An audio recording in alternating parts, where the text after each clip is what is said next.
এই হলো আমাদের রোবট কাকা, যার মাধ্যমে বর্তমানে ফুড ডেলিভারি দেওয়া হয়। মানুষ যখন কোনো কিছু অর্ডার করে তখন এগুলোর মাধ্যমে ডেলিভারি দেওয়া হয়। সো কাকাই ওই পাশে ওয়েট করতেছে সিগন্যালের জন্য, কারণ এখন হাঁটার সিগন্যাল আসে নাই যার কারণে কাকাই মানুষের মতনই ওয়েট করতেছে। দেখি কাকাই কি করে। কাকা, কাকাই ওয়েট করতেছে। দেখি একটা লোক আসছে, ওনার ওয়েট করতেছে সিগন্যালের জন্য। দেখা যাক। এখন এখন সিগন্যাল পড়ছে হাঁটার জন্য।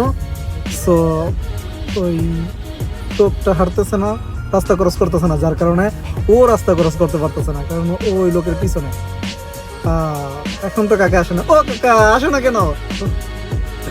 কাকার মাথা নষ্ট হয়ে গেছে। কাকা আই থিঙ্ক কনফিউশনে পড়ে গেছে। কি করব, দেখা যাক নেক্সট সিগন্যালে কাকা আসে কিনা। ভালো, প্রযুক্তি অনেক দূরে আগে গেছে। মানুষের এমন কষ্ট করে ডেলিভারি দিতে হবে না, এগুলোর মাধ্যমে ডেলিভারি করে কাকা রাস্তা খরচ করতেছে। Good job, good. এই রোবটের কারণে অনেক মানুষের জব হারাইতে হইতেছে। গুড।